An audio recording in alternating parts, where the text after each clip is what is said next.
Hello friends, हमने अपने पिछले वीडियो में एक महत्वपूर्ण विषय में चर्चा प्रारंभ की थी और वह महत्वपूर्ण विषय था सेक्स एजुकेशन। स्कूल में, कॉलेज में सेक्स एजुकेशन दी जानी चाहिए। इस विषय पर बार बार चर्चा होती है और इसका विरोध भी होता है। विरोध क्यों होता है? क्योंकि यह स्पष्ट नहीं है कि सेक्स एजुकेशन में हम बालक को क्या समझाना चाहते हैं, क्यों समझाना चाहते हैं और कैसे समझाना चाहते हैं। इस विषय में हमने 3 बिंदुओं पर बात की थी: सही उम्र, संयम और अनुशासन।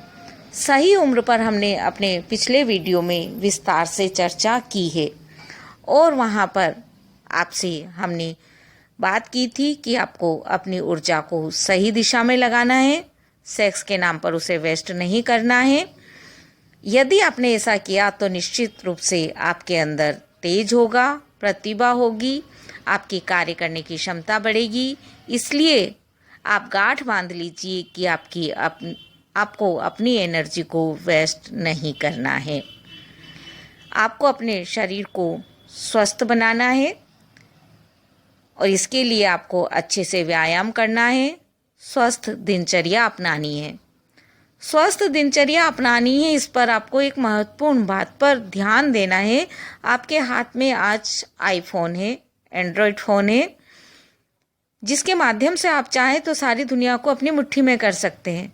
हर तरह का ज्ञान उसमें विद्यमान है। परिणाम ये होता है कि आप अपने मित्रों से, अपने परिवार वालों से जिन विषय पर चर्चा नहीं कर पाते हैं और वह विषय आपके दिमाग में उमड़ते घुमड़ते रहते हैं, उन विषयों को उसमें सर्च करना चाहते हैं। आपको जिन चीज़ों को सर्च करना चाहिए वास्तव में आप उनको नहीं करते, और जिनको सर्च नहीं करना चाहते उन्हीं पर आपका ध्यान जाता है।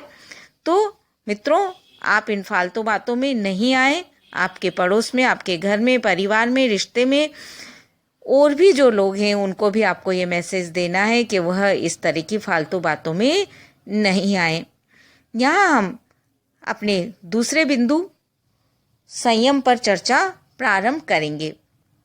हम संयम पर चर्चा प्रारंभ करें उसके पूर्व मित्रों, यदि आपने हमारे चैनल को अभी तक सब्सक्राइब नहीं किया है तो पहले इसे सब्सक्राइब कर दें, बेल आइकन बजा दें और एक लाइक तो बनता ही है।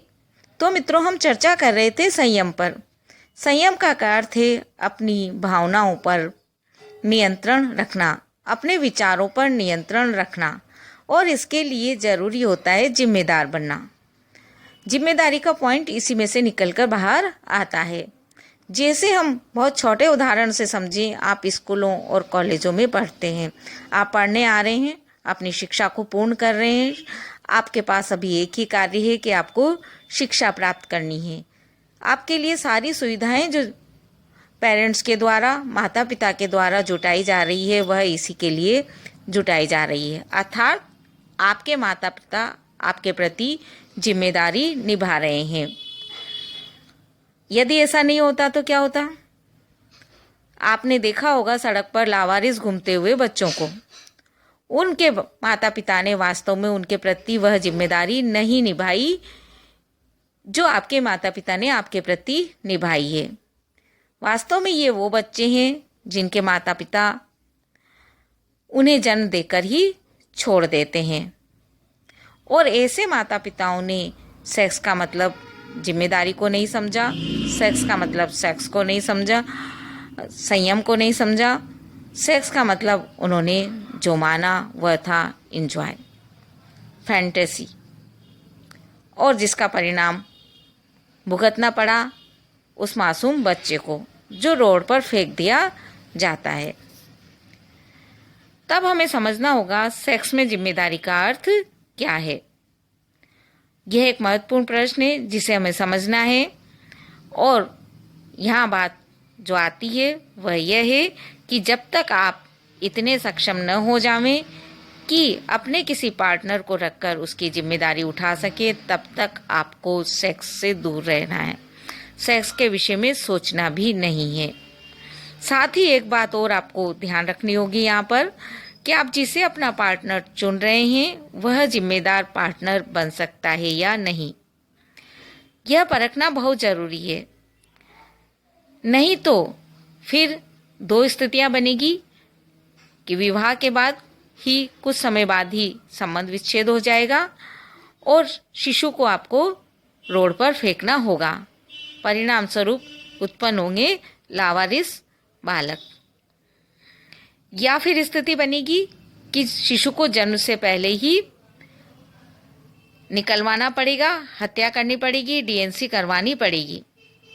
इससे पुरुष का चाहे कुछ न बिगड़े, औरत भी चाहे ऊपर से साफ सुथरी नजर आ जाए, परंतु लड़की का गर्भाशय उससे कमज़ोर हो जाता है, उसका शरीर कमज़ोर हो जाता है और उसके बच्चे को जन्म देने की जो क्षमता है, फर्टिलिटी है, प्रजनन क्षमता है, वह कम हो जाती है या वह समाप्त हो जाती है, क्योंकि कई बार वह बांझ तक हो जाती है।